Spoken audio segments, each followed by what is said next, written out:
Very good morning and welcome to doctor on கால். ஒவ்வொரு நாளுமே ஆரோக்கியம் சார்ந்த கேள்விகளை நீங்கள் வீட்டில் இருந்தபடியே கால் பண்ணி கேட்டு தெரிஞ்சிட்டு இருக்கீங்க. அந்த வகையில் இன்றைக்கும் நீங்கள் கால் பண்ணலாம்.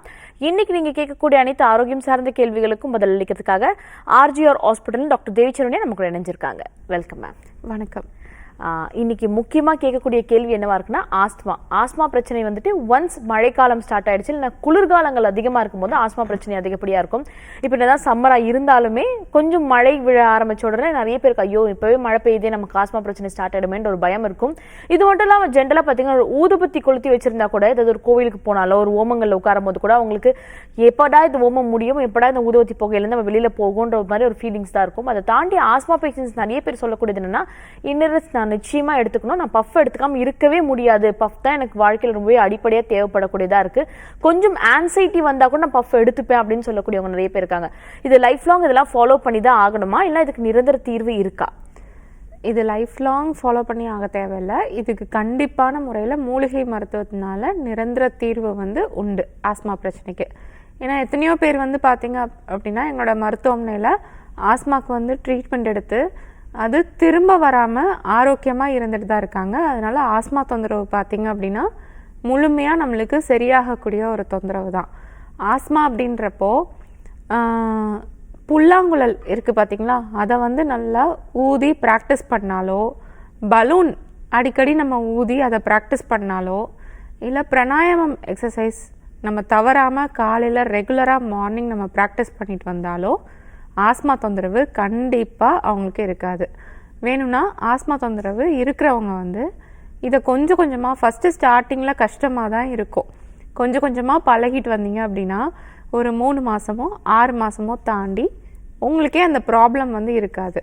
இது ஃபஸ்ட்டு உங்களுக்கு ட்ரை பண்ணுறப்போ கொஞ்சம் கஷ்டமாக தான் இருக்கும். ஆனால் ட்ரை பண்ணி பழகிட்டீங்க அப்படின்னா ஆஸ்மா தொந்தரவு வரவே செய்யாது, இருக்கவும் செய்யாது. உங்களுக்கு நல்ல நுரையீரல் நல்லா விரிஞ்சிருச்சு அப்படின்னாவே நம்மளுக்கு ஆக்சிஜன் லெவல் நம்மளுக்கு நிறைஞ்சிரும். நம்மளுக்கு ஈரமோ சளியோ நீரோ நம்மளுக்கு அந்த இடத்துல கோர்க்காது. நுரையீரலில் பார்த்தீங்க அப்படின்னா பல லட்சக்கணக்கான காற்றறைகள் உள்ளுக்குள்ளே இருக்கும். அந்த காற்றறைகளை சுற்றி நம்மளுக்கு இரத்த நாளங்கள் வலைப்பின்னல் மாதிரி அந்த இடத்துல நம்மளுக்கு இருக்கும். அந்த இரத்த நாளங்கள் மூலமாக தான் நம்ம மூச்சு காற்றுலேருந்து எடுக்கக்கூடிய அந்த ஆக்சிஜன் எல்லாமே சேர்ந்த ஒரு கலவையான ஏராக தான் நம்மளுக்கு உள்ளுக்குள்ளே நம்மளுக்கு போகும். நம்ம மூச்சுலேருந்து நம்மளுக்கு எடுக்கிறப்போ ஏதாவது நம்மளுக்கு கரியமில வாயு, நம்மளுடைய ஆக்சிஜன் லெவல், ஆக்சிஜனு, கரியமில வாயுனா கார்பன் டை ஆக்சைடு, அதே மாதிரி நைட்ரஜன், இந்த மாதிரி நிறைய கேஸஸ் கலந்தது தான் நம்மளுடைய காற்று படலத்தில் இருக்கும். அப்போது நம்ம காற்று படலத்தில் பார்த்தீங்க அப்படின்னா அத்தனை யாரும் நம்மளுக்கு சேர்ந்து தான் நம்மளுக்கு மூச்சாக நம்மளுக்கு உள்ளுக்குள்ளே நம்ம இழுக்கிறோம். அது உள்ளுக்குள்ளே போய் நுரையீரல் என்ன பண்ணும் அப்படின்னா ஆக்சிஜன் தனியாக மற்ற கேஸஸ் தனியாக எல்லாத்தையும் பிரித்து அந்த அல்வியோலை பல லட்சக்கணக்கான காற்றறைகள் இருக்குது பார்த்தீங்களா, அதில் இருக்கக்கூடிய அந்த இரத்த நாளங்களுக்குள்ளே ஆக்சிஜனை மட்டும் நுரையீரல் பிரித்து உள்ளுக்குள்ளே எடுத்துக்கும், இரத்த நாளங்களுக்குள்ளே தள்ளும். அந்த இரத்த நாளங்கள் மூலமாக அந்த இரத்தத்து மூலமாக இரத்தத்தில் இருக்கக்கூடிய சிவப்பணுக்கள் இருக்குது பார்த்தீங்களா, அந்த ஹீமோகுளோபின், அதன் மூலமாக நம்ம எடுக்கக்கூடிய அந்த ஆக்சிஜன் போய் ஒட்டிக்கிட்டு நம்ம இரத்தத்து மூலமாக நம்மளுக்கு எல்லா உறுப்புகளுக்கும் நம்மளுக்கு பரவி போக ஆரம்பிக்கும். எல்லா உறுப்புகளுக்கும் நம்மளுக்கு பரவி போகிறப்போ பார்த்திங்கன்னா இதில் நம்மளுடைய ஹார்ட்டும் சேர்ந்து நம்மளுக்கு ஃபங்க்ஷன் பண்ணும். ஹார்ட் என்ன பண்ணும் அப்படின்னா இன்னும் கொஞ்சம் நம்மளுக்கு ஆக்சிஜனேட்டட் பிளட்டு, டீஆக்சிஜனேட்டட் பிளட் எல்லாமே நம்மளுக்கு நம்ம பாடியிலேருந்து தேவையில்லாத கழிவு ரத்தம் எல்லாமே வரும் இல்லையா, அதை இருதயம் நம்மளுக்கு சேர்ந்து நம்மளுக்கு சுத்தம் பண்ணி கொடுக்கும். நம்மளுக்கு சுத்தம் பண்ணி கொடுத்து இதிலிருந்தும் நம்மளுக்கு ஆக்சிஜன் எல்லாமே நம்மளுக்கு உறிஞ்சப்பட்டு ரெண்டுமே நுரையீரலும் நம்மளுக்கு இருதயம் சேர்ந்து நம்மளுக்கு ஃபங்க்ஷன் பண்ணி கொடுத்து, அதே மாதிரி நம்மளுக்கு பாடி ஃபுல்லாக நம்மளுக்கு ஹார்ட் நம்மளுக்கு பிளட்டை நம்மளுக்கு சப்ளை பண்ணி கொடுக்கும். ஒவ்வொரு உறுப்புகளுக்கும் சீராக ரத்த ஓட்டத்தை நம்மளுக்கு ஹார்ட் மூலமாக நம்மளுக்கு பம்ப் பண்ணி கொடுக்கும். நம்மளுக்கு இந்த மாதிரி தான் நம்மளுடைய பாடி டெய்லி நம்மளுக்கு இயங்கிட்டு இருக்கு. நம்மளுடைய உடல் இயங்கிக்கிட்டு இருக்கு அப்படின்னாவே மூலாதாரணம், மூலக்கூறு, மூல காரணம் என்ன அப்படின்னா நம்மளுக்கு அந்த காற்று தான், உயிர் காற்று தான். காற்று நம்ம மூச்சு காற்று நம்ம மூக்கு வழியாக நம்ம எடுக்கிறது, அது நுரையீரல் நல்லா சுத்தம் பண்ணி நம்மளுடைய ரத்தத்தில் கலந்து அது நம்ம உடம்பு ஃபுல்லாக நம்மளுக்கு போய் பரவுது. இந்த இதில் வந்து நம்மளுக்கு பிரச்சனைகள் ஏற்படுது, தடுப்பு ஏதாவது ஏற்படுது அப்படின்னா கண்டிப்பாக நம்மளுடைய ஆயுள் காலம் குறைவாக இருக்கும். ஆயுள் காலம் நம்மளுக்கு நீடிக்காது, குறைய ஆரம்பிச்சிடும். அதனால தான் நுரையீரலை வந்து நம்ம ஆரோக்கியமாக நம்ம பார்த்துக்கணும் அப்படின்றது. நுரையீரலில் வந்து பிரச்சனைகள் ஏற்படும் போது என்னென்ன தொந்தரவுகள்லாம் நம்மளுக்கு ஏற்படும்? சளி வந்து கோர்த்துக்கும். சளி கோர்த்துக்கிறதுனால அந்த சுவாச குழாய் வந்து என்ன ஆகும்? அது வந்து சுருங்க ஆரம்பிக்கும்.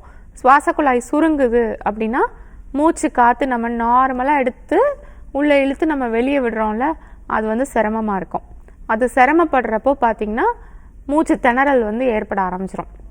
கஷ்டப்பட்டு மூச்சை வந்து எடுத்து வெளியே விடுவாங்க. அப்படி மூச்சை உள்ளே எடுத்து வெளியே விடுறப்போ வந்து கொரு கொருன்னு வீசிங் சவுண்ட் வந்து கேட்கும். உள்ளுக்குள்ளே என்ன ஆயிருக்கும் அப்படின்னா சுவாச குழாய் இருக்குது பார்த்திங்கன்னா, அது ஃபுல்லாக சுருங்கி இருக்கும். அங்கங்கே முடிச்சுகள் மாதிரி இருக்கும். ஒரு சில இடத்துல சுருக்கமாக இருக்கும், ஒரு சில இடத்துல விரிவாக இருக்கும். அந்த மாதிரி வந்து ஒரு தாறுமாறாக அதோடைய அப்பியரன்ஸ் வந்து இருக்கும். அது வந்து ஸ்ட்ரைட்டாக வந்து இருக்காது. அதோடைய சுவாச குழாய் வந்து ஸ்ட்ரைட்டாக இல்லாமல் ஒரு இடத்துல சுருங்கி இருக்கும், ஒரு இடத்துல விரிஞ்சிருக்கும். அந்த மாதிரி இர்ரெகுலராக இருக்கிறதுனால காற்று வந்து பார்த்திங்க அப்படின்னா ஃப்ரீயாக ஒரு சில இடத்துல போகும், ஒரு சில இடத்துல வந்து கஷ்டப்பட்டு போகும். அப்படி இருக்கிறப்போ நம்ம வந்து திணறி இழுக்கிறப்போ நம்மளுக்கு அந்த கொருன்னு அந்த வீசிங் சவுண்ட் வந்து நம்மளுக்கு கேட்க ஆரம்பிச்சிடும். இது எல்லாமே பார்த்திங்கன்னா அந்த சுவாச குழாயில் சுற்றி இருக்கக்கூடிய அந்த வளைவு மாதிரி இருக்கக்கூடிய அந்த மசில்ஸ் வந்து ஒரு இடத்துல டைட்டாக இருக்கும், ஒரு இடத்துல விரிஞ்சிருக்கும், ஒரு இடத்துல வந்து நல்லா சுருங்கி போயிருக்கும். அதனால இந்த மாதிரியான தொந்தரவுகள் ஏற்படுது. இப்படி இருக்கிறப்போ பார்த்திங்க அப்படின்னா நம்மளுக்கு அந்த சுவாச குழாயும் நம்மளுக்கு அலர்ஜி ஆகிடும்.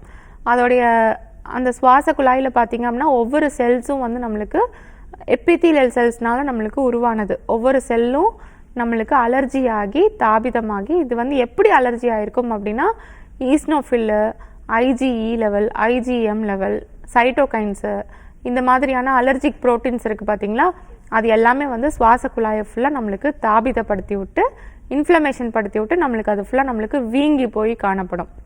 அப்படி வீங்குறப்போ நம்மளுக்கு சுவாச குழாய் இன்னமும் நம்மளுக்கு அடைப்பு ஏற்பட ஆரம்பிக்கும். வீசிங் வந்து நம்மளுக்கு சிவியராக வர ஆரம்பிக்கும். அதுக்கப்புறமா சுவாச குழாய் நம்மளுக்கு வீங்கி போயிடுச்சு அப்படின்னா உள்ளுக்குள்ளே என்ன ஆகும் அப்படின்னா மியூக்கஸ் செக்ரேஷன், கோலை வந்து உருவாக ஆரம்பிச்சிடும். கோலை வந்து அதிகமாக உருவாக ஆரம்பிக்கும். அது நம்மளுக்கு ஏற்கனவே நம்மளுக்கு அந்த சுவாச குழாய் வந்து நம்மளுக்கு சுருங்கி போயிருக்கிறதுனால அதோடைய இடம் வந்து குறைவாக இருக்கிறதுனால பார்த்திங்க அப்படின்னா சளி வந்து ஈஸியாக இருமல் மூலமாக நம்மளுக்கு வெளியேறாது. அந்த சளியும் வந்து உள்ளுக்குள்ளே வந்து கோர்த்துக்கிட்டு மூச்சு விடுறதுக்கு ரொம்ப சிரமப்படுத்திட்டு கஷ்டப்படுத்திட்டு இருக்கோம். அந்த டைம் பார்த்திங்க அப்படின்னா அவங்களுக்கு நெஞ்சை வந்து இறுக்கி பிடிச்ச மாதிரியான ஒரு வேதனை, மார்பு வலி, மார்புக்குள்ளே குத்துற மாதிரியான ஒரு தொந்தரவு, மூச்சு எடுக்கிறதுக்கும் கஷ்டமாக இருக்கும், மூச்சு வெளியே விடுறதுக்கும் கஷ்டமாக இருக்கும். அதே மாதிரி நெஞ்சு அப்படியே டைட்டாக போட்டு இருக்கிற மாதிரி இருக்கும். அப்படி நெஞ்சு சில பேர்த்துக்கு வலிக்கும், இந்த இடத்துல வலிக்கும். டீப் ப்ரீத் எடுத்தாங்க அப்படின்னா விலா எலும்பில் வந்து வலிக்கும். செரிமானம் சரியாக இருக்காது, ஏப்பம் அடிக்கடி ஏற்பட்டுகிட்டே இருக்க ஆரம்பிக்கும். அதுக்கப்புறமா வந்து இருமல் வந்து தொடர்ந்து வாய் ஓயாமல் இருமல் வந்து ஏற்பட ஆரம்பிக்கும். ஆனால் சளி வந்து வெளியே வராது. சளி வந்து வெளியே வந்துருச்சு அப்படின்னா ஃப்ரீயாக இருக்க மாதிரி தெரியும். சில பேர்த்துக்கு வந்து பார்த்துக்கிட்டிங்க அப்படின்னா 1 மணி நேரம் 2 மணி நேரம் கண்டினியூஸாக இருமிட்டே இருப்பாங்க. இருமி சளி கொஞ்சம் கொஞ்சமாக வெளியே வர ஆரம்பிக்கும். 1 மணி நேரம் 2 மணி நேரம் இல்லாட்டி சில பேர்த்துக்கு வந்து 3 மணி நேரம் கூட கண்டினியூஸாக இருமுறதுல கொஞ்சம் கொஞ்சமாக சளி வெளியே வந்ததுக்கப்புறம் தானாகவே அவங்களுக்கு வந்து வீசிங் வந்து குறைய ஆரம்பிச்சிடும். அது சளி வந்து அடைச்சிட்டு இருக்கிறதுனால அவங்களுக்கு வந்து இழப்பு போட்டு அவங்களுக்கு இழப்பு எடுத்துகிட்டு அவங்களுக்கு இழுத்துட்ருக்கும். இந்த மாதிரிலாம் தொந்தரவுகள் வந்து ஏற்பட ஆரம்பிக்கும். இதோடு சேர்த்து அவங்களுக்கு செரிமான பிரச்சனைகளும் ஏற்பட ஆரம்பிக்கும். வீசிங் ப்ராப்ளம் வந்துருச்சு அப்படின்னா மலச்சிக்கல் தொந்தரவு, இந்த மாதிரி தொந்தரவுகளும் ஏற்பட ஆரம்பிச்சிடும். இந்த மாதிரி நுரையீரலில் வந்து ஆஸ்மா தொந்தரவு ஏற்பட்டால் இந்த மாதிரி பிரச்சனைகள் வந்து ஏற்பட ஆரம்பிக்கும். அதுக்கப்புறமா நுரையீரல் சார்ந்த நிறைய நோய்கள் வந்திருக்கு. அதில் வந்து நீர் கோர்த்துட்டு இருக்குது, காற்று வந்து அந்த சின்ன சின்ன ஒப்பேசிட்டிஸ் மாதிரி இருக்கும், சின்ன சின்ன ஓட்டைகள் மாதிரி இருக்கும். அது வழியாக காற்று ஃபுல்லாக நம்மளுக்கு வெளியேறி பரவி போய் நம்மளுக்கு நுரையீரல் ஃபுல்லாக அரிச்ச மாதிரியான ஸ்கேன் ரிப்போர்ட்டில் ஒரு அமைப்பை வந்து காமிக்கும். அதுக்கப்புறம் நுரையீரல் ஏதாவது ஃபைப்ரோசிஸ் மாதிரி ஆயிருக்குது, நுரையீரல் ஏதாவது ஸ்கார் மாதிரி ஆயிருக்குது, வடு தழும்பு ஏதாவது ஆயிருக்குது, நுரையீரலில் டிபி பாக்டீரியல் இன்ஃபெக்ஷன்ஸ் ஏதாவது ஆயிருக்குது. இந்த மாதிரி நிறைய பிரச்சனைகள்னால மூலமாக பார்த்திங்கன்னா சளி பிடிக்க ஆரம்பிக்கும், வீசிங் தொந்தரவு ஏற்பட ஆரம்பிக்கும். இந்த மாதிரி பல பிரச்சனைகள்னால ரொம்ப லாங் டேர்மாக லங்ஸில் வந்து ஏதாவது பிரச்சனைகள், இன்டர்ஸ்டிஷியல் டிசீஸ் ஏதாவது இருக்கிறதுனாலையும் நம்மளுக்கு ஆஸ்மா தொந்தரவு வீசிங்காக தான் நம்மளுக்கு ஏற்பட ஆரம்பிக்கும். எதுவாக இருந்தாலும் நுரையீரல் சார்ந்த பிரச்சனைக்கு எங்களோட ஆர்ஜே ஹெர்பல் மருத்துவமனையில் நல்ல மூலிகை சிகிச்சை மருந்துகள் இருக்குது. முழுமையாக சரியாகிறதுக்கும் நல்ல மூலிகை மருந்துகள் இருக்குது. நிகழ்ச்சியோட ஃபர்ஸ்ட் காலர் இணைப்பில் இருக்காங்க, அவங்க கிட்ட பேசலாம். ஹலோ ஹலோ வணக்கம், சொல்லுங்க உங்க பேர் என்ன, எங்க இருந்து கால் பண்றீங்க? மேடம் நான் மேடம் எங்க இருந்துமா கால் பண்றீங்க? பண்றேன். ஓகே, இது யாருக்கான கேள்வி? மேடம் எனக்கு தான் மேடம். உங்களோட வயசு என்னம்மா? 40. பேசலாம், டாக்டர் இணைப்பில் தாம்மா இருக்காங்க, உங்களோட கேள்வியை கேட்கலாம். அம்மா வணக்கம் மேடம். நான் உங்ககிட்ட 2 டேஸ்க்கு முன்னாடி பேசணும் மேடம். ஹலோ சொல்லுங்க. இந்த அல்சர் கிட்ட அடிக்கடி போர்ஷன் போகுதுன்னு சொன்னாங்க. சரி. எனக்கு இது ரொம்ப அதிகமா இருக்கு மேடம். எது சாப்பிட்டாலும் வயிற்றுல நிக்க மாட்டேங்குது, ரொம்ப டயர்டா இருக்கு. எந்த ஊர்ல இருந்து கூப்பிட்டுருக்கீங்க? ஈரோட்லங்க மேடம். உங்க ஹாஸ்பிட்டல்ல மேடம் ட்ரீட்மெண்ட் இருக்கேன். சரி சரி, நேற்று ரொம்ப முடியாம ஆயிடுச்சு. சரி, இங்கிலீஷ் மெடிசன் இருக்காங்க போலாம், எனக்கு பயமா இருக்கு மேடம். இப்போ என்ன பண்ணுது உங்களுக்கு? எது சாப்பிட்டாலும் வயிற்றுல நிக்க மாட்டேங்குது மேடம். உடனே இந்த சாப்பிட்ற கஞ்சி, இட்லி, பழைய சாதம் இப்படிதான் மேடம் சாப்பாடு சாப்பிடுறேன். சரி. ஆனா எது வயிற்றுல நிக்க மாட்டேங்குது மேடம். கொஞ்ச நேரத்துலயே மோஷன் போயிருது. சரி, ஓகே. மாசிக்காய் இருக்கு பாத்தீங்களா, அதை பவுடர் மாதிரி பண்ணி வச்சுட்டு 1 ஸ்பூன் டெய்லி எடுத்து சாப்பிட்டு வாங்க, சரியாயிடும். சரிங்களா? இணைப்பில் இருக்கீங்கம்மா. மாசிக்காயின்னு நாட்டு மருந்து கடைகளில் கிடைக்கும். அதை வாங்கிட்டு வந்து பவுடர் மாதிரி பண்ணிக்கோங்க. அதை பவுடர் மாதிரி பண்ணி வச்சுட்டு 1 ஸ்பூன் வந்து நெய்யிலையோ இல்லாட்டி சுடுதண்ணிலையோ கலந்து சாப்பிட்டுவாங்க. சரியா? அல்சரேட்டிவ் கிரான்ஸ் டிசீஸ் மாதிரி இருக்குது. குடல் வந்து நம்மளுக்கு அலர்ஜி ஆயிருந்தால் தான் இந்த மாதிரி குடல்லையும் நம்மளுக்கு புண்ணு இருந்தால் தான் இந்த மாதிரி இருக்கும். அல்சருக்கு இதுக்கு வந்து வயிற்றுக்கு மட்டும் மருந்து எடுத்தால் பத்தாது. குடல் புண்ணும் நம்ம வந்து ஆடுறதுக்கும் கூட சேர்த்து நம்ம மருந்துகள் எடுக்கணும். அதே மாதிரி கொஞ்சம் இந்த நொதிச்ச ஃபுட்டு, ஃபர்மெண்டேஷனான ஃபுட்டு எல்லாத்தையும் கொஞ்சம் தவிர்த்துருங்க. இது வந்து பார்த்திங்கன்னா உங்களுக்கு குடலில் வந்து ஒரு சில பாக்டீரியாஸ் தான் வந்து இந்த பிரச்சனையை வந்து நம்மளுக்கு அதிகப்படுத்தி விட்டுட்ருக்கோம். நம்மளுக்கு சாப்பிட்டோன்னே நம்மளுக்கு உணவு வயிற்றில் தங்காமல் உடனே நம்மளுக்கு சரியாக செரிமானம் ஆகாமல் மோஷன் போயிட்டே இருக்குது அப்படின்னா அது ஒரு சில பாக்டீரியாஸ் வந்து குடல்ல இருந்து வாழ்ந்துட்டு வந்து நம்மளுடைய குடலை வந்து நோய் எதிர்ப்பு சக்தியை வந்து அதிகப்படுத்தி விட்டுரும். ஆனால் அந்த நோய் எதிர்ப்பு சக்தியே பார்த்தீங்க அப்படின்னா அது பாக்டீரியா கிருமிகளை அழிக்காமல் குடலையே வந்து குடலில் இருக்கக்கூடிய செல்ஸையே வந்து நம்மளுக்கு அழிக்க ஆரம்பிச்சிடும். அப்படி இருக்கப்போ தான் இந்த பிரச்சனை வந்து ஏற்பட ஆரம்பிக்கும். இந்த டைமில் பார்த்தீங்க அப்படின்னா குடல் செல்ஸ்லாம் நம்மளுக்கு வந்து தாபிதமாகி குடல் செல்ஸ்லாம் அலர்ஜி ஆகி போய் கிடக்கும். அப்போ என்ன ஆகும் அப்படின்னா உணவு இருக்குது பார்த்தீங்களா, அந்த உணவு வந்து நீரை உறிஞ்சக்கூடிய தன்மை வந்து இல்லாமல் இருக்கும். நம்மளுக்கு வந்து செரிமானமாக நம்ம சாப்பிட்ற சாப்பாடு நம்மளுக்கு ஜீரணமாகி அது நம்மளுக்கு சக்கை தனியாகவும் சாரம் தனியாகவும் நம்மளுக்கு குடல் பகுதிகளில் தான் நம்மளுக்கு பிரித்து எடுக்கப்படுது. அப்போது நம்மளுக்கு குடல் செல்ஸ் ஃபுல்லாக நம்மளுக்கு அலர்ஜி ஆகிடுச்சு அப்படின்னா நம்மளுக்கு வந்து அந்த நம்ம சாப்பிட்ற சாப்பாடு நம்மளுக்கு செரிமானமாகி ஜீரணமாகி நம்மளுக்கு அப்படி குடல் வழியாக போகுது இல்லையா, அதுலேருந்து நம்மளுக்கு சாரத்தை நம்மளுக்கு பிரித்து எடுக்கணும்ல, அது எடுக்காது. அது எடுக்காமல் பிரித்து எடுக்க முடியாமல் குடல் செல்ஸு குடல் எல்லாமே வந்து செயலிழந்து போய் ஃபங்க்ஷன் இழந்து போய் அப்படியே நம்மளுக்கு கழிச்சல் மாதிரி நம்மளுக்கு ஏற்பட ஆரம்பிக்கும். இல்லாட்டி சாப்பிட்டோன்னே நம்மளுக்கு மோஷன் போகிற மாதிரி இருக்கும். சில பேர்த்துக்கு செரிமானம் ஆனாலும் சாப்பிட்டோன்னே கழிச்சல் வந்து ஏற்பட ஆரம்பிச்சிடும். சில பேர்த்துக்கு செரிமானம் ஆகாமல் அப்படியே சாப்பிட்டோன்னே வந்து அது எல்லாமே அப்படியே வெளியேற ஆரம்பிச்சிடும். இந்த மாதிரி ஒவ்வொருத்தவங்களுக்கும் ஒவ்வொரு மாதிரியான தொந்தரவுகள் இருக்கும். காரணம் பார்த்தீங்க அப்படின்னா குடல் வந்து தாபிதமாயிருக்கும், அலர்ஜி ஆகிருக்கும். அப்படி இருக்கப்போ இன்னும் கொஞ்சம் நாள் பட வந்து மருந்துகள் வந்து எடுங்க. 1 மாதம் 2 மாதத்தில் இது சரியாகக்கூடிய வியாதி வந்து கிடையாது. தொடர்ந்து ஒரு 5 மாதமோ இல்லை 6 மாதமோ மருந்துகள் வந்து எடுங்க. அப்போ தான் குடல் புண்ணு, குடல் ரணம், குடலில் ஏற்பட்ட தாபிதம் எல்லாமே நம்மளுக்கு சரியாக ஆரம்பிக்கும். வயிற்று புண்ணெல்லாம் வந்து ஒரு 10 நாள் 15 நாளில் நம்மளுக்கு சரியாயிரும். குடலில் அலர்ஜி புண்ணு அதனால நம்மளுக்கு அல்சரேட்டிவ் கிரான்ஸ் டிசீஸ் இந்த மாதிரி ஏதாவது பிரச்சனைகள் ஏற்பட்டு ஆட்டோஇம்யூன் டிஸார்டர் வரைக்கும் நம்மளுக்கு பாதிச்சிருந்தது அப்படின்னா கொஞ்சம் நாள் பட மருந்துகள் எடுத்துகிட்டு வந்தால் தான் இந்த ப்ராப்ளம் வந்து சரியாகும். உங்களுக்கு அப்படி சரியாகிற மாதிரி தெரியலை அப்படின்னா சென்னையில் கூட ஆர்ஜே ஹெர்பல் மருத்துவமனையில் வந்து பாருங்கள், தங்கி கூட இங்கே ட்ரீட்மெண்ட் எடுங்க. இங்கே கொடுக்குறப்போ பார்த்தீங்க அப்படின்னா அந்த வஸ்தி இனிமா அதெல்லாமே நம்ம வந்து சேர்த்து கொடுப்போம். அதே மாதிரி குடலுக்குள்ளே வந்து ஒரு சில மருந்துகள் வந்து நம்ம உள்ளுக்குள்ளே செலுத்துவோம். அது கண்டிப்பாக குடலில் இருக்கக்கூடிய கிருமிகள் எல்லாத்தையும் நம்மளுக்கு அழிச்சிரும். குடலில் ஏதாவது புண் ஏதாவது இருந்துச்சு அப்படின்னாலும் நம்ம வந்து இந்த கிருதம் எல்லாமே யூஸ் பண்ணி நம்ம வந்து உள்ளுக்குள்ளே வந்து நம்ம ஸ்னேகவஸ்தி அந்த மாதிரி நம்ம கொடுக்குறப்போ பார்த்தீங்க அப்படின்னா அந்த குடலில் இருக்கக்கூடிய புண் எல்லாமே கம்ப்ளீட்டாக நம்மளுக்கு ஆறி வந்துடும். இதுனா சீக்கிரமாக உங்களுக்கு வந்து ரெக்கரன்ஸ் வந்து கிடச்சிரும். இந்த மாதிரி கூட நீங்கள் ஃபாலோ பண்ணிக்கலாம். சென்னையில் கூட நீங்கள் வந்து பாருங்கள், என்ன கூட நேரில் வந்து பாருங்கள். கண்டிப்பாக அந்த ப்ராப்ளத்துக்கு ஒரு நிரந்தரமான ஒரு தீர்வு வந்து கண்டிப்பாக கிடைச்சிரும். சரிங்களா? நிகழ்ச்சியோட அடுத்த அழைப்பாளர் இணைப்பில் இருக்காங்க, அவங்க கிட்ட பேசலாம். ஹலோ ஹலோ மேடம், வணக்கம். சொல்லுங்க, உங்க பேர் என்ன, எங்க இருந்து கால் பண்றீங்க? மீனாட்சி பேசுறேன். ஓகே மீனாட்சி, இது யாருக்கான கேள்விமா? எனக்கு தான் மேடம். உங்க வயசு? எனக்கு வயசு 37 ஆகுது. ஓகேமா, டாக்டர் இணைப்புல தான் இருக்காங்க. உங்களோட கேள்வி என்ன? எனக்கு 2-3 வருஷமா கொஞ்சம் அல்சர் பிரச்சனை இருக்கு மேடம். மதுரையில போய் எல்லாம் காமிச்சேன், எண்டோஸ்கோப் போட்டு பார்த்தாங்க, ஒன்னும் பிரச்சனை இல்லைன்னு சொல்லிட்டாங்க. ஆனா எனக்கு அப்பப்போ வந்து வயிறு காந்தது, பசி எடுக்கிற மாதிரியே இருக்கு மேடம் சாப்பிட்டாலும். அப்போ இன்னும் புண்ணு இருக்குன்னு தான் அர்த்தம். சரியா? வயிறு வந்து காந்தக்கூடாது. காரம் நிறைய சாப்பிடுறீங்களா? இல்ல மேடம், காரம்லாம் ஒன்றும் சாப்பிட மாட்டோம். நீங்க வந்து என்ன பண்ணுங்கன்னா, பச்சை மிளகா, மிளகா, வத்தல் அந்த மாதிரிலாம் இருக்குல்ல, அதெல்லாம் சுத்தமா தவிர்த்துருங்க. இது வீட்டுல வந்து சமையல் பண்றீங்கல்ல, மசாலா எல்லாமே வந்து நீங்களா அரைப்பீங்களா இல்ல பாக்கெட் மசாலாஸ் அந்த மாதிரி யூஸ் பண்ணுவீங்களா? இல்ல, நாங்களா தான் மேடம் யூஸ் பண்ணுவோம். நீங்களா தான் அரைப்பீங்களா? ஆமா மேடம். அதுல எல்லாம் கொஞ்சம் வத்தல் போடாம இருங்க. இல்ல உங்களுக்கு மட்டும் தனியா உங்களுக்கு மட்டும் தனியா சேர்க்க மாட்டோம். சரி, அதிகமா சேர்க்கறது கணக்கு கிடையாது. துளியோண்டு அளவு கூட சேர்க்க வேண்டாம். காந்தல் சரியா போயிடும். 1 மாசம் 2 மாசம் அதை விட்டீங்கன்னு வச்சுக்கோங்க, புண்ணு ஆறிடும். சரியா? நான் ரொம்ப நாள் நீங்க வந்து அப்படி தவிர்த்துக்கோங்க அப்படின்னு சொல்லவே இல்லை. ஒரே 1 மாசம் நீங்க வந்து அதை சுத்தமா பச்சை மிளகாவும் வத்தலும் எடுத்துக்காம விட்டுட்டீங்க அப்படின்னாவே கண்டிப்பா உங்க அல்சர் பிரச்சனை வந்து உங்களுக்கு சரியாயிரும். அதுக்கு மாறா மிளகு அந்த இது கூட நம்மளுக்கு, அதோடைய காரம் கூட நம்மளுக்கு ஒன்றும் பண்ணாது.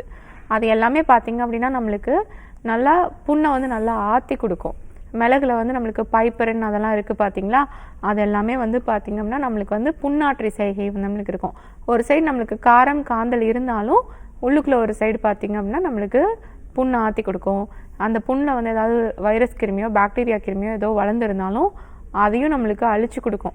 அல்சர்னால ஹெலிகோபாக்டர் பைலோரி இன்ஃபெக்ஷன்ஸ்லாம் இருக்கும் பார்த்தீங்களா, அந்த மாதிரி தொந்தரவுகள் எல்லாத்துக்குமே வந்து மிளகு வந்து ஒரு மைல்டு அமௌண்ட்டாக, மிளகை வந்து நம்ம காரம் இல்லாமலும் நம்ம மாற்றிக்கலாம். மிளகு வந்து காட்டமானது தான். அதே மிளகை நம்ம மோரில் நல்லா ஊற போட்டு அந்த மோர் நல்லா மிளகு வந்து எப்போவுமே வந்து ஒரு உள்ளுக்குள்ளே ஒரு திங்ஸை வந்து இஞ்சுறது வந்து ரொம்ப ஹார்டு. நாள் கணக்கெடுத்து டைம் எடுத்து தான் அது வந்து உள்ளுக்குள்ளே வந்து இஞ்சும். அதே மாதிரி தேனில் வந்து ஒரு பல நாள் கணக்கில் ஊற போட்டோம் அப்படின்னா அந்த மிளகோடைய காட்டத்தன்மை வந்து குறைஞ்சிரும்.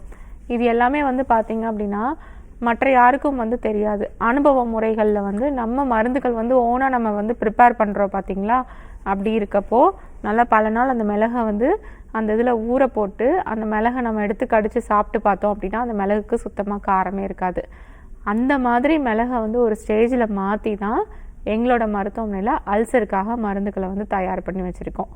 அப்படி இருக்கப்போ வந்து மிளகு வந்து உள்ளுக்குள்ளே நம்மளுக்கு ஆன்டிபயோட்டிக்காகவும் ஆக்ட் பண்ணும். அதை வந்து நல்லா அல்சரை வந்து நல்லா குணப்படுத்தியும் கொடுக்கும். அதோடைய காரத்தன்மை சுத்தமாக இருக்காது. அதனால் நம்மளுக்கு இரிட்டேஷன்ஸ் வந்து திரும்ப திரும்ப நம்மளுக்கு ஏற்படுத்தாது. இது நீங்களாக வந்து ப்ரிப்பேர் பண்ணி உங்களால் வந்து செல்ஃபாக வந்து எடுக்கவும் முடியாது. மருத்துவமனையில் இந்த மாதிரி ஒவ்வொரு மூலிகைகளையும் பதப்படுத்தி தயார்படுத்தி நம்ம அல்சர் டானிக்காவோ மருந்துகளாவோ நம்ம தயார் பண்ணி வச்சுருக்கோம். அல்சருக்கு வந்து கொஞ்சம் தொடர்ந்து சிகிச்சை எடுத்துகிட்டு வாங்க, கண்டிப்பாக வந்து சரி பண்ணி கொண்டு வந்துடலாம், முழுமையாக சரி பண்ணிடலாம். அந்த எண்டோஸ்கோப்பிலாம் எடுத்து பார்க்குறீங்க அப்படின்னா எண்டோஸ்கோப்பி எடுத்து பார்க்குறப்பயே வந்து ஒரு 2 நாளைக்கு எரிச்சல் காந்தல்லாம் ஏற்பட தான் செய்யும்.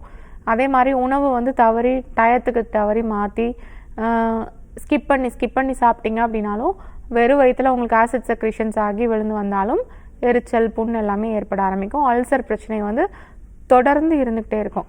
அல்சர் பிரச்சனை கம்ப்ளைண்ட்ஸ் இந்த மாதிரிலாம் இருக்கிறவங்க பசி திடீர்னு வந்துருச்சு அப்படின்னு சொல்லிட்டு சில பேர்லாம் வந்து இந்த பொட்டுக்கல்ல நிலக்கடல பருப்பு இது மாதிரிலாம் எடுத்து சவைச்சு சாப்பிட்ற ஒரு பழக்கம் வந்து வச்சுருப்பாங்க.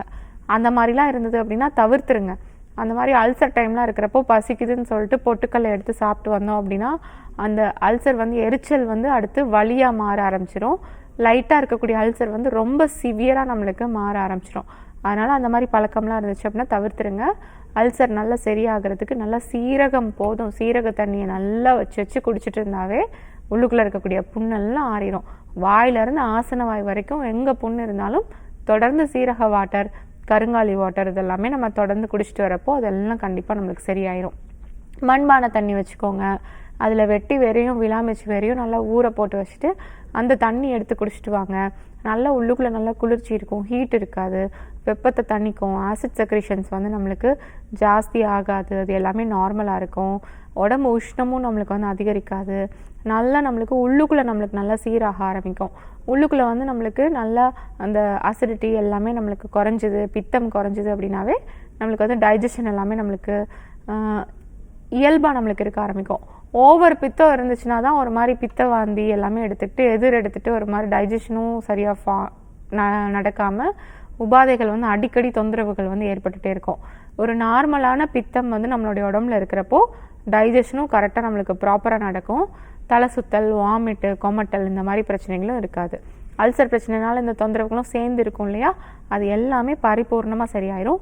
அல்சருக்கு, குடல் புண்ணுக்கு, அதே மாதிரி குடல் சார்ந்த பிரச்சனைகள், வயிறு சார்ந்த பிரச்சனைகள், இரைப்பை, உணவு குழாய் சார்ந்த பிரச்சனைகள், உணவு குழாயில் ஸ்பின்டர் சரியா இல்லை, உணவு எதிரெடுக்குது, நெஞ்சுக்குள்ளேயே சாப்பிட்டதெல்லாம் நெஞ்சு கரிச்சிட்டே நிற்கிற மாதிரி இருக்குது, சாப்பிட்டதுக்கப்புறமும் வந்து கேஸ் ஃபார்ம் ஆன மாதிரி ஒரு வயிறு நிரம்புற மாதிரியான ஒரு ஃபீலிங், இது எல்லாத்துக்குமே எங்களோட ஆர்ஜே ஹெர்பல் மருத்துவமனையில் நல்ல மூலிகை மருந்துகள் ட்ரீட்மெண்ட் இருக்குது.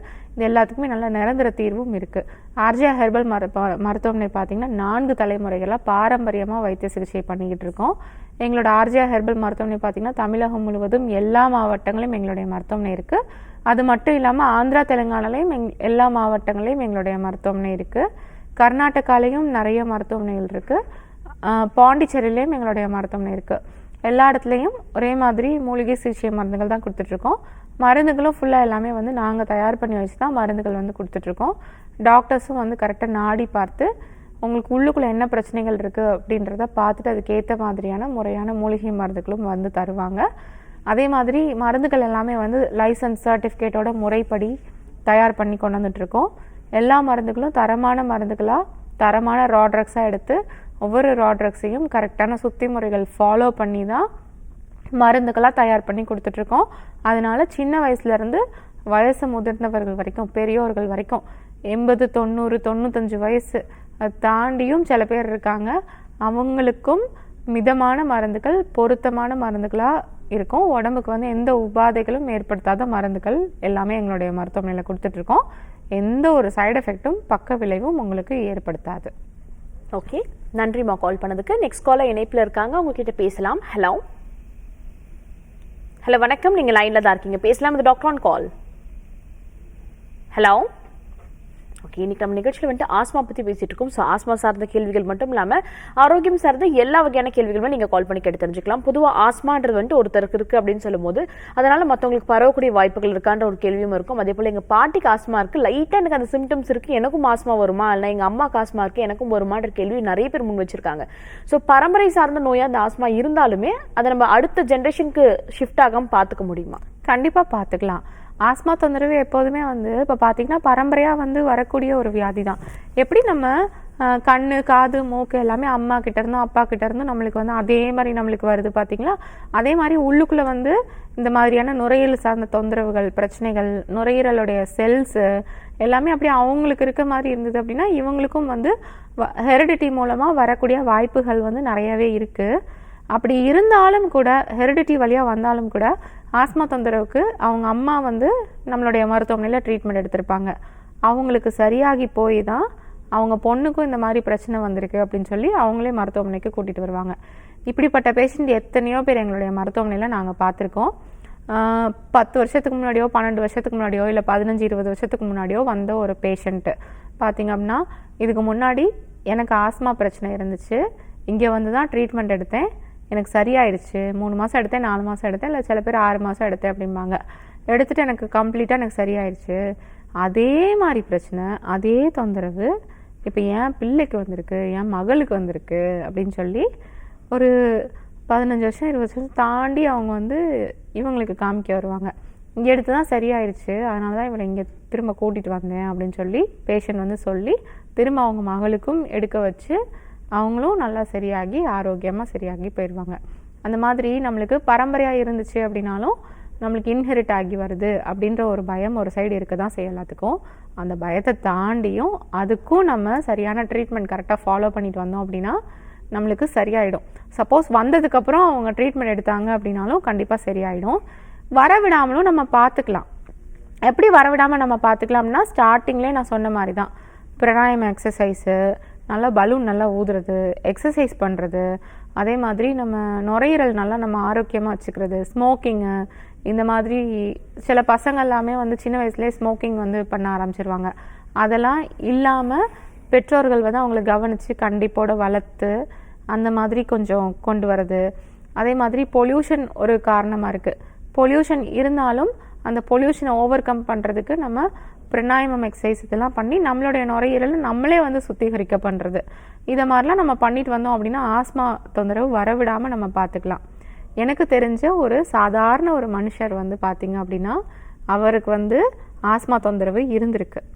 வைத்தியம் எதுவுமே பார்க்கவே இல்லை. இதெல்லாமே வந்து மனுஷால் கூட நம்ம வந்து பேசி பார்க்கும்போது பழகும்போது தான் நம்மளுக்கு வந்து இதெல்லாம் உணரக்கூடியது வரும், நம்மளுக்கு இதெல்லாம் தெரிஞ்சுக்கக்கூடிய ஒரு நிலைமை வந்து வரும்.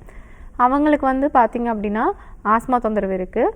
புல்லாங்குழல் வந்து கண்ணன், கிருஷ்ணர் இந்த மாதிரியான ஒரு சாமியை வந்து வணங்கிட்டு வரவங்க. அப்படி இருக்கப்போ அவர் மூலமாக வந்து புல்லாங்குழல் ஊதணும் அப்படின்ற ஒரு ஆர்வம், ஆசை அவங்களுக்கு இருந்திருக்கு. புல்லாங்குழல் ஊத பழகிட்டாங்க, கற்றுக்கிட்டாங்க, ஃப்ளூட் ஊத கற்றுக்கிட்டாங்க. அவங்களுக்கு ஏற்கனவே சின்ன வயசுலேருந்து ஆஸ்மா தொந்தரவு இருந்திருக்கு. இந்த ஃப்ளூட் ஊதுனதுக்கு அப்புறத்துலேருந்து பார்த்தீங்க அப்படின்னா அவங்களுக்கு ஆஸ்மா தொந்தரவு சுத்தமாக இல்லை. எங்கே போச்சுன்னே தெரியல ஆஸ்மா. அவ்வளோ தூரம் வந்து அந்த ஆஸ்மா வந்து அவங்களுக்கு சரியாகி போனதுனால அந்த பையன் சும்மா இருக்கக்கூடிய நேரங்களில் பார்த்தீங்க அப்படின்னா அவன் புல்லாங்குழல் வந்து மற்றவங்களுக்கு விற்க ஆரம்பிச்சிட்டான். அந்த புல்லாங்குழலை வந்து மற்றவங்களுக்கு வந்து தெரிஞ்சவங்களுக்கு ஃப்ரீ டைமில் வாங்குறவங்களுக்கு விற்க ஆரம்பிச்சாச்சு. அப்படி நம்ம வந்து அந்த புல்லாங்குழலை வந்து பார்த்து ஆசைப்பட்டு வாங்குறப்போ இந்த ஒரு கதையை வந்து அந்த பையன் வந்து சொல்கிறான். இப்படியெல்லாம் வந்து நாட்டில் வந்து நம்மளுக்கு நோய்கள் வந்து சரியாயிட்ருக்கு. கண்டிப்பாக நான் இது என்ன அப்படின்னா அந்த நம்ம நவீன மருத்துவத்துலலாம் என்ன கொடுக்குறாங்க, அந்த ஒரு ஸ்பைரோமீட்டர் மாதிரி ஏதோ ஒன்று கொடுத்துருவாங்க. அப்படி இல்லாட்டி வந்து அந்த பால்ஸ் மாதிரி, கலர் பால்ஸ் மாதிரி இருக்கும், இதை வந்து ஊதி ப்ராக்டிஸ் பண்ணுங்கன்னு சொல்லி கொடுக்குறாங்களா. அதே டெக்னிக் தான் இங்கேயும் வந்து நம்மளுக்கு நடந்துகிட்ருக்கு. பலூனை ஊதுனீங்க அப்படின்னாலே ஆஸ்மா போயிடும். புல்லாங்குழல் நல்லா ஊதி பழகிட்டு வந்தோம் அப்படின்னாலும் நம்மளுக்கு ஆஸ்மா போயிடும். இப்படியே வந்து நம்ம மருந்துகள் எடுத்துக்காமையே நம்ம வந்து ஆஸ்மா வந்து நிரந்தரமாக நம்ம சரி பண்ணிடலாம்.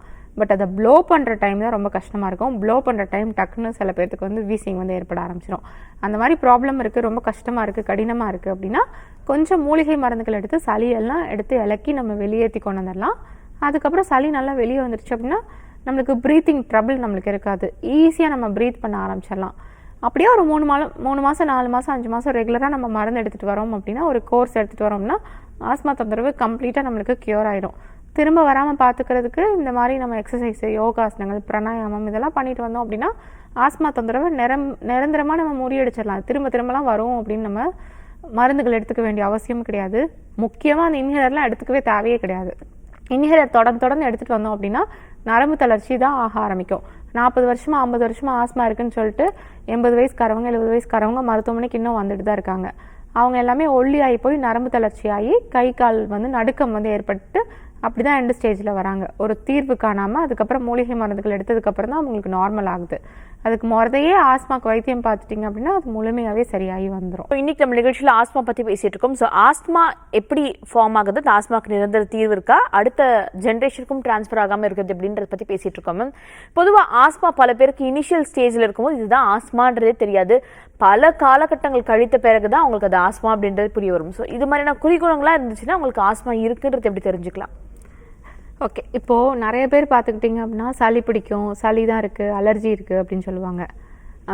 கண்டிப்பாக வீஸ் இருந்துச்சு அப்படின்னாவே அது ஆஸ்மா தான். டஸ்ட் அலர்ஜி, ஒரு புகை வந்து சேரலை, திடீர்னு நம்மளுடைய ஒரு காத்தோட்டமே இல்லாத ஒரு ரூம்குள்ளே போகிறோம் அப்படின்னோடனே உடனே வந்து நம்மளுக்கு வீசிங் வந்து ஏற்பட ஆரம்பிச்சிடும். அதுவும் ஆஸ்மா தான். ஒரு புகை பட்டுருச்சு அப்படின்னா சேரலை அப்படின்னாலும் நம்மளுக்கு வீசிங் வந்து ஏற்பட ஆரம்பிச்சிடும். அதுவும் ஆஸ்மா தான். இப்போது நிறையா பேஷண்ட்டு மருத்துவமனையில் வந்து வருவாங்க எங்கள்கிட்ட. நான் வந்து சொல்லுவேன், உங்களுக்கு ஆஸ்மா பிரச்சனை இருக்குது, நாடி பார்த்துட்டு ஆஸ்மா பிரச்சனை உங்களுக்கு இருக்குது அப்படின்னு சொன்னோம் அப்படின்னா எனக்கு ஆஸ்மாலாம் இல்லை அப்படிம்பாங்க. பக்கத்தில் உட்காந்துருப்பாங்க, கொருன்னு இலைக்கும், உள்ளுக்குள்ளே இழப்பு சவுண்ட் இருக்கும், அவ்வளோ தூரம் அவங்க வந்து வீசிங்கில் வந்து சஃபர் பண்ணிகிட்டு இருப்பாங்க. ஆனால் எனக்கு ஆஸ்மா இல்லை அப்படிம்பாங்க. என்ன அப்படின்னா மற்ற டாக்டர்ஸ் வந்து இது ஆஸ்மா கிடையாது, இது இல்லை அப்படின்னு சொல்லி அவங்க சொல்லிட்டாங்க அப்படின்னு அதே புடியிலே தான் நிற்பாங்க. அது இன்னொரு 1 வருஷமோ 2 வருஷமோ தாண்டி அதுக்கப்புறமா வந்து எல்லா டெஸ்ட்டையும் பண்ணதுக்கப்புறமா நுரையீரல் வந்து அந்த சுவாச குழாயெல்லாம் ஃபஸ்ட்டு சுருங்கி இருக்காதப்பையும் நம்மளுக்கு வீசிங் வந்து சளி அடைச்சாவே வீசிங் இருக்க தான் செய்யும். சுவாச குழாயை சுருங்கினதுக்கப்புறம் 2 வருஷம் 3 வருஷம் தாண்டி ஆமாம் இது ஆஸ்மா தான் அப்படின்றதுக்கப்புறம் டயக்னோசிஸை வந்து போட்டு காமிப்பாங்க. இப்படி லேட்டாக வந்து எல்லாமே பண்ணுறதுனால தான் நம்ம மனுஷங்களுக்கும் வந்து நோயுடைய காலம் வந்து சிவியரிட்டி ஆயிடுது. நோயுடைய தீவிரமும் வந்து கொஞ்சம் ஷார்ட் பீரியட்லேயே வந்து நிறையா பரவிடுது.